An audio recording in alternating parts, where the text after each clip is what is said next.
A Caminho da Luz, um livro da editora FEB de autoria de Francisco Cândido Xavier pelo Espírito Emmanuel. Capítulo 17. A Idade Medieval. A Idade Medieval, também chamada de Idade Média, foi a fase mais negra da história da humanidade. E aqui Emmanuel vai trazer para nós uma relação de fatos bem transcendentes para que nós possamos tentar entender por que tanta degradação ética e moral. E depois a gente vai continuar do estudo como que foi fazer a transcendência da situação. Os mensageiros de Jesus.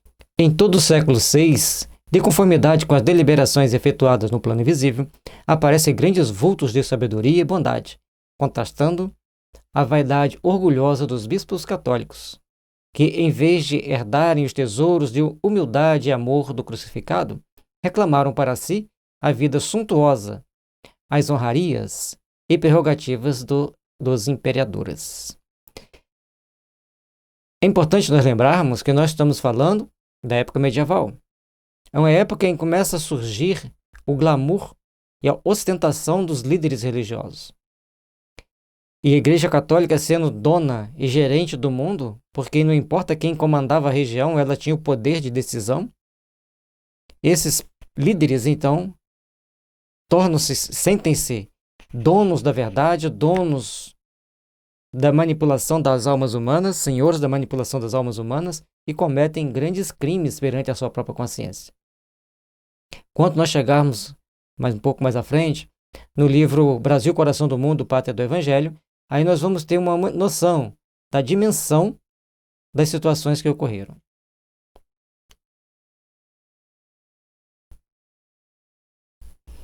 Vejamos.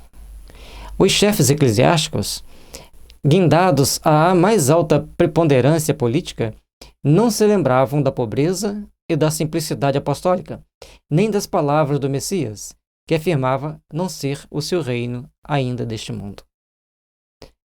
Assumiram, como eram na maioria deles espíritos que constituíram elite política, vinham tentar reparar as suas faltas, seus erros como político, gerenciando com amor e respeito as bases cristãs da religião, a liderança cristã, acabaram entrando em caminhos de tão grande erro quanto anteriormente, só que agora eles tinham conhecimento do Evangelho e pesava-lhes ainda mais na consciência. E isso trouxe para muitos desses líderes, e até hoje ainda repercute em suas consciências, dores lastimáveis. Todavia, esse pantanal de ambições florescia igualmente os lírios da misericórdia de Jesus em sublimadas realizações de sacrifício e bondade. Assim como tinha aqueles verdadeiros pavões, também tinha os lírios no meio do pântano dando flores lindas e perfumadas. A misericórdia sempre esteve presente nos corações humanos, sempre esteve presente entre a humanidade. E Jesus, com todo o seu amor, com toda a sua bondade, sempre amparando a todos indistintamente, para que pudesse florescer as lides do Evangelho, florescer as centelhas do amor nesses corações. Espíritos heróicos e missionários, cuja maioria não se incorporou aos nomes da galeria histórica terrestre, exerceram a função de novos sacerdotes na ideia sagrada do cristianismo, conservando-lhe o fogo divino para as futuras gerações do planeta. Anônimos, sem ter seus nomes gravados na história, dedicavam amor, dedicavam misericórdia e paz àqueles corações que ali passavam, que ali estavam, cada um na sua parte, cada um do seu jeito, procurando de todas as formas que todos fizessem o melhor possível para a redenção da humanidade. E, logicamente, que cada um, dentro do possível, fazia a sua parte, transcendente, deixando as suas marcas na consciência, do bem que plantaram, da luz que acenderam, como o Emmanuel disse, espíritos heróicos, que somente na espiritualidade têm seus nomes gravados. Subordinados, embora à disciplina da Igreja Romana, eles ouviam, no ádito do coração, a palavra eterna e suave do divino jardineiro e sabiam, por isso, que a sua missão era da renúncia, do sacrifício e da humildade. E assim, renunciaram, viveram humildemente entre a população, procurando fazer o melhor, procurando levar os melhores sentimentos àquela população sofrida, aparentemente esquecida pelas leis dos homens, mas jamais abandonadas por Deus. E ali estavam aqueles homens simples, humildes, levando a palavra confortadora, levando o trabalho regenerador para aqueles corações. E, logicamente, que havia muitas mulheres também. Roma podia negociar os títulos eclesiásticos com a política do mundo e estabelecer a simonia nos templos sagrados, esquecendo-se os mais severos compromissos. Eles, porém, nas suas túnicas rotas, atravessariam o mundo, alentando a palavra das promessas evangélicas, edificariam pousos de silêncio e de misericórdia, onde guardassem as tradições escritas da cultura sagrada para os dias do porvir. Todos ali passando com a sua missão, fazendo o seu trabalho de regenerador, procurando levar o amor, a misericórdia e a regeneração àqueles corações ainda amargurados, tristes e atormentados. Cada um fazendo a sua parte, cada um cumprindo o seu compromisso. Vivendo de uma forma simples e rústica, mas as palavras do Evangelho eram levadas àqueles corações, disseminando amor e misericórdia. E é sempre bom a gente ouvir isso. Desses exércitos de abnegados que se organizaram com Jesus e por Jesus no seio da igreja, somos levados a destacar os missionários beneditinos, cujo esforço amoroso e paciente conduziu grande número de coletividades dos povos considerados bárbaros, principalmente os germanos, para o seio generoso das ideias do cristianismo. Então, os beneditinos, eles procuraram de forma muito generosa, cheio de renúncias, levando o sentimento de amor, de misericórdia a todos aqueles corações que precisavam da centelha do amor cristão, principalmente entre os considerados bárbaros. Eles iam com muito jeito, com muita humildade e com muita simplicidade. O Império Bizantino. Depois da morte do imperador Teodósio, eis que o mundo conhecido se reparte em dois impérios, o do Ocidente e o do Oriente. Dividido entre seus dois filhos Honório e Arcádio, com o assalto dos Érulos, em 476 desaparece o Império Ocidental e com ele, para sempre, os resquícios da integridade do Império Romano, instalando-se, depois, em 493, o reino ostrogodo na Itália, tendo Ravenna por capital. E aqui, um golpe muito grande para os romanos, essa invasão dos Érulos, a perda daquela identidade, daquele símbolo de força e poder. E vem os ostrogodos criando todo o seu processo de gerenciamento próprio, e como eram bárbaros, dá-se para imaginar como agiam. Constantinopla é então a sucessora legítima da grande cidade imperial. O Império Bizantino era o depositário da legislação e dos costumes romanos. Um poderoso sopro de latinidade vitaliza as suas instituições. Então, latinidade aqui, no caso, o Emmanuel traz para nós como uma virtude. Esse jeitinho que a gente tem, muito acolhedor, de estar sempre pronto a ajudar o outro, estar sempre pronto a contribuir com o outro, é uma característica da latinidade, que é uma grande virtude perante o mundo espiritual superior. E ela é então conservada apenas no Império Bizantino, com a sede em Constantinopla, atualmente chamada de Istambul.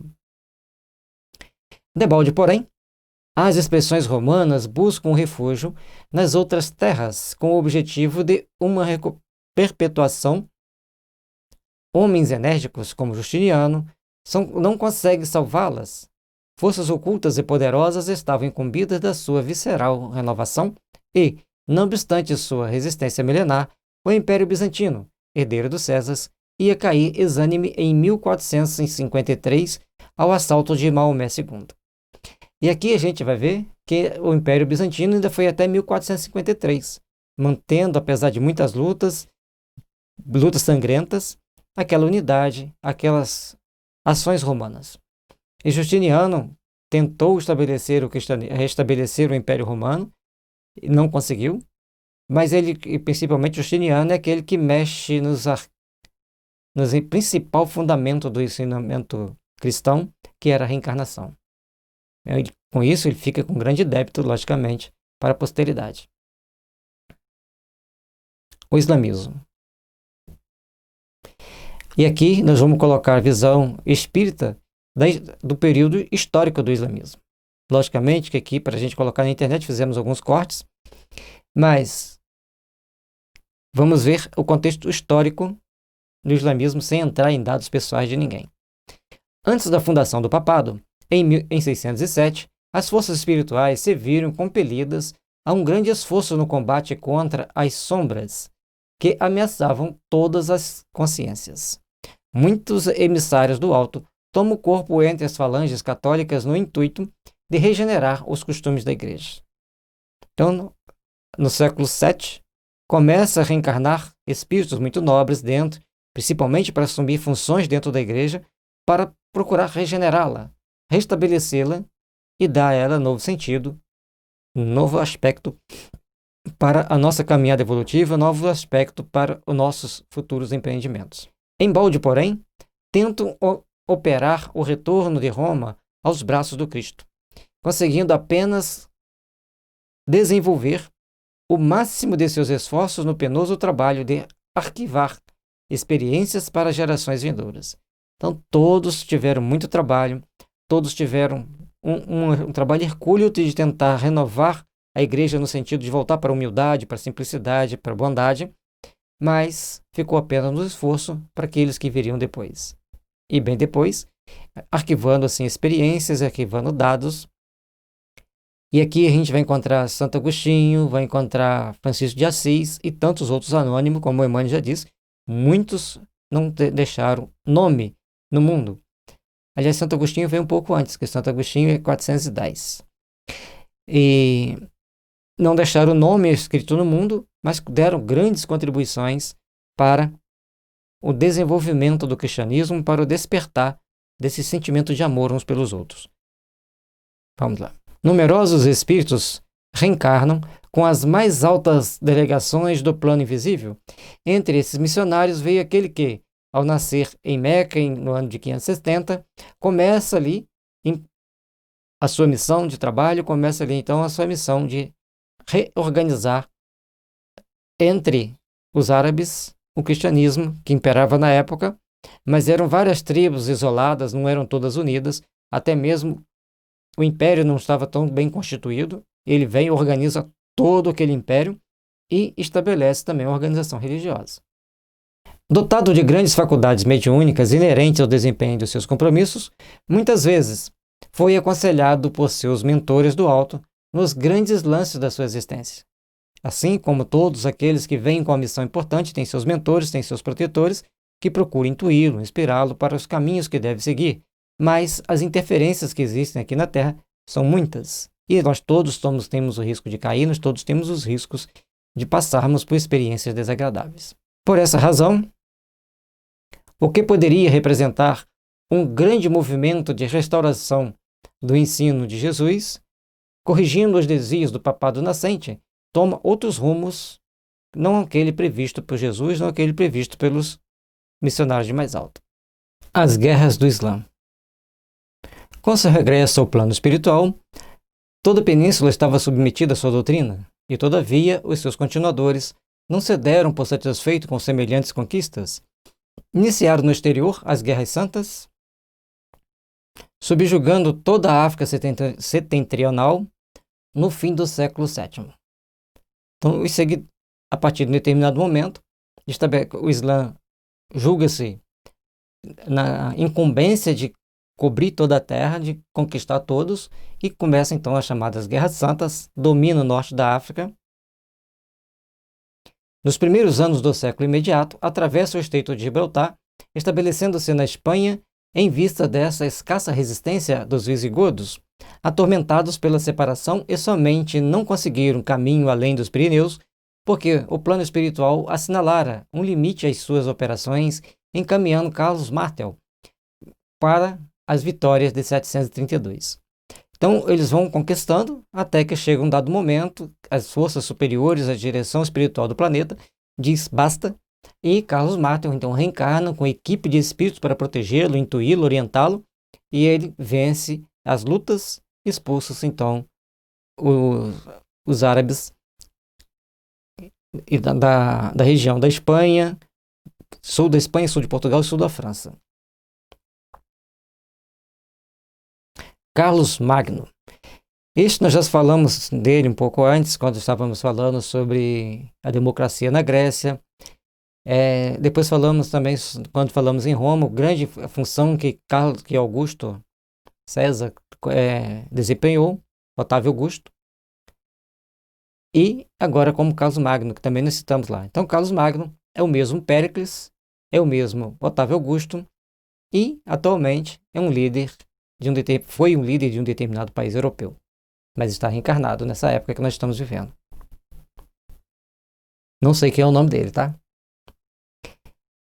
É depois dessa época que Jesus permite a reencarnação de um dos mais nobres imperadores romanos, ansioso de auxiliar o espírito europeu na sua amargurada decadência.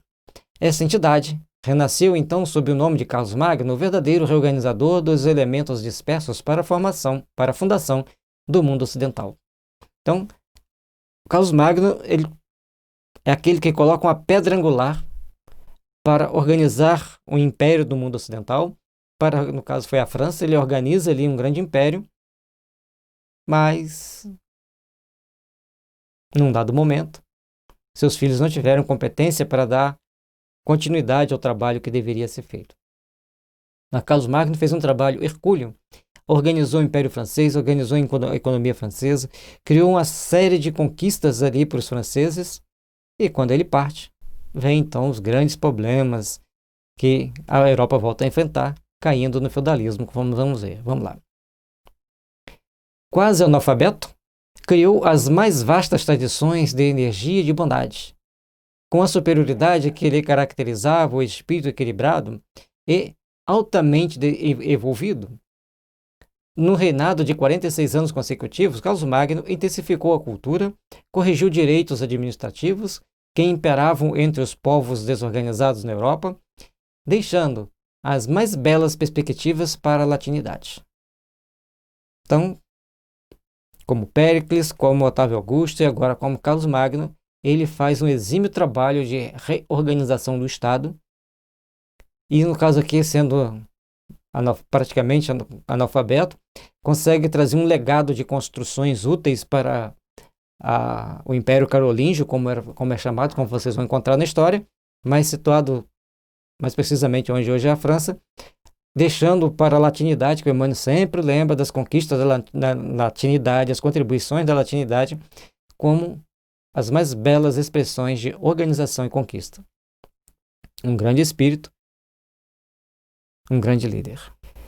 Sabe Jesus quanto de lágrimas lhe custou o cumprimento de uma tarefa dessa natureza, cujo desempenho exigia as mais altas qualidades de cérebro e coração? Todos necessitando de trabalho, todos necessitando de agir e de procurar construir um mundo íntimo melhor, um mundo de paz e de esperança.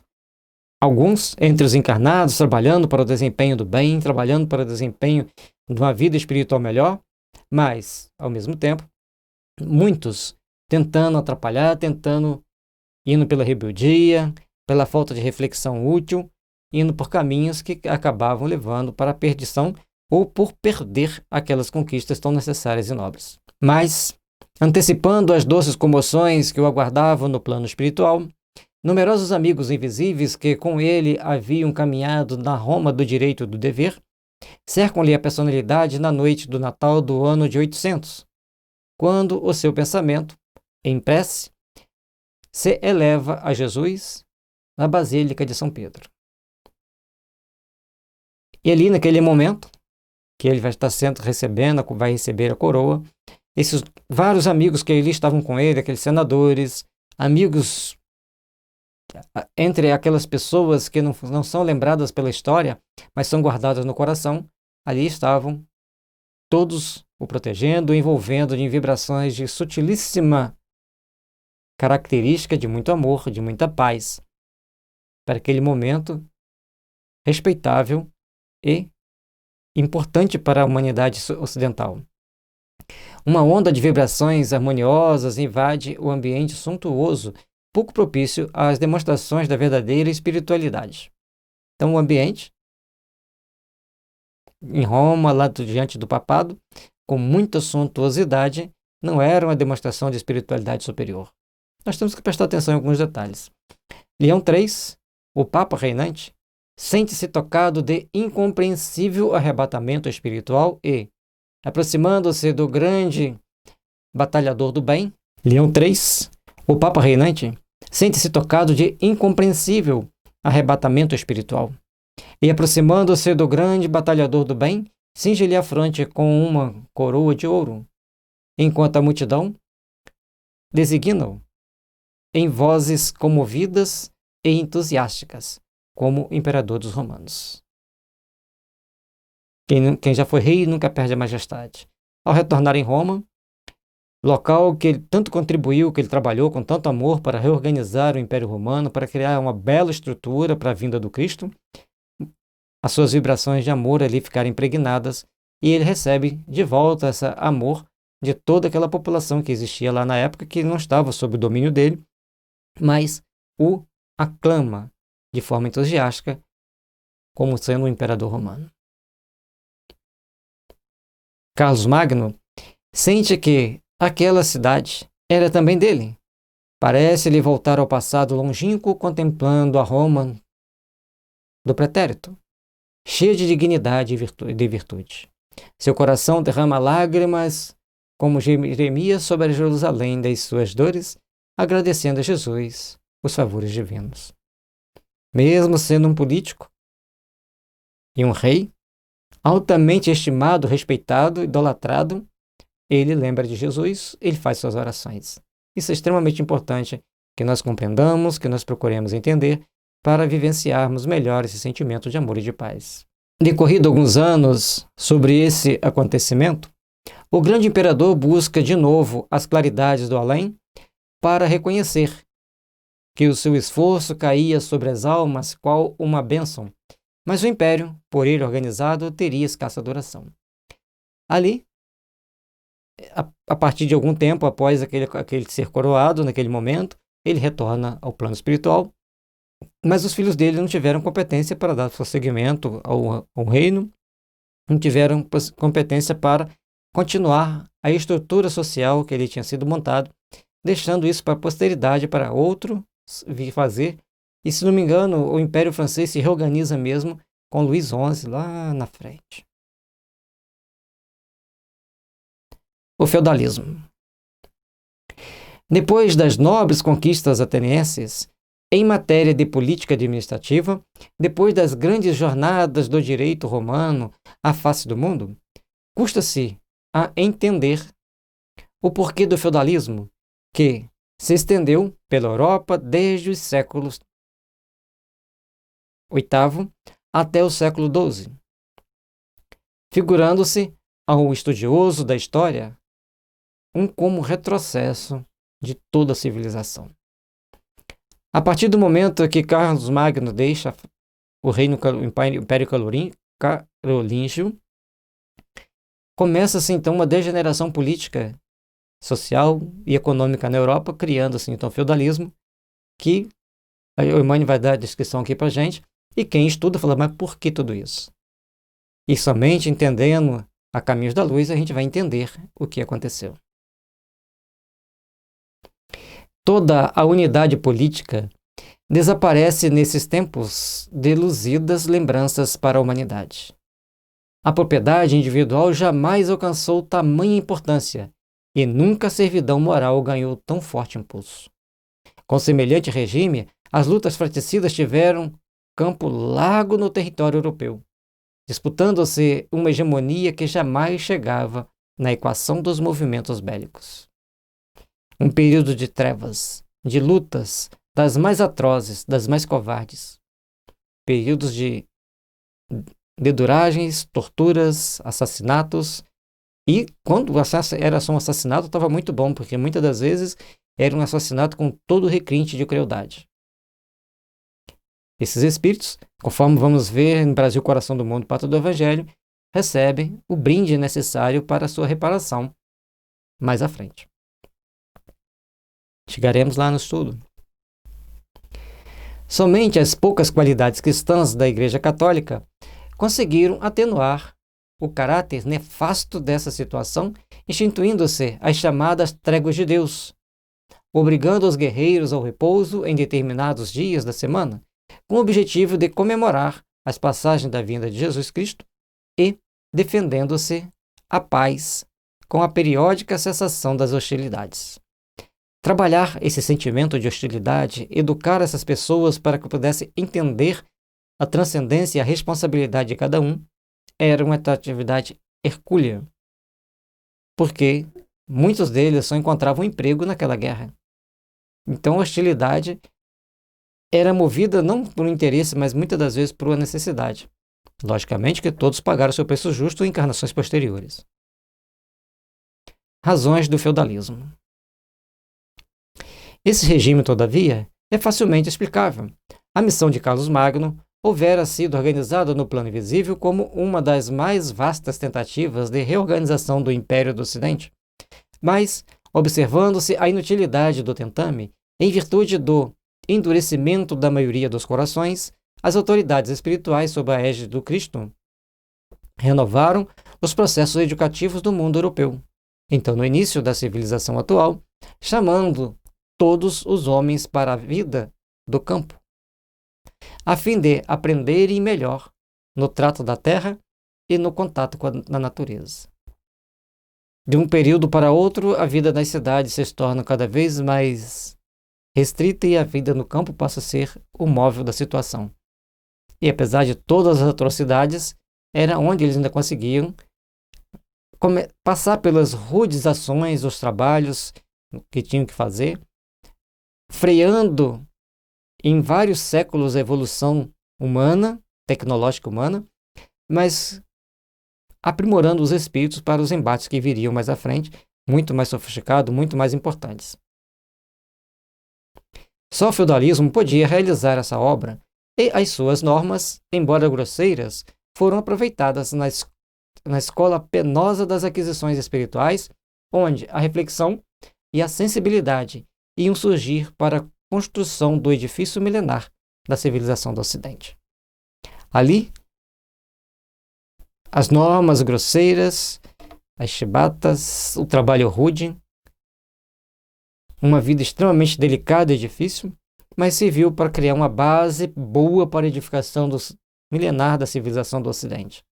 Quando a gente vê certas coisas acontecendo na atualidade, elas têm reflexo longe demais naquelas almas.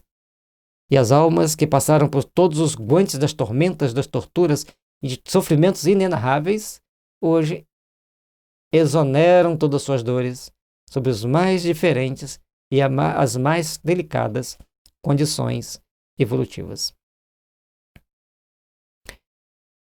A Caminhos da Luz, um livro da editora FEB, de autoria de Francisco Xavier pelo Espírito Emmanuel. São reflexões importantes para nós entendermos essa geopolítica espiritual da humanidade e a gente ver tantas ações que foram tomadas do plano mais alto para nos educar, para nos preparar para os embates da vida futura. E até hoje, ainda estamos sob os riscos de uma guerra que provavelmente será a última. Uma guerra de consequências imprevisíveis. Por isso, nós precisamos aprender a nos educar como espíritos imortais, aprender a caminhar sobre os princípios estabelecidos pela divina providência para adentrarmos o sentimento de amor, de misericórdia e de paz.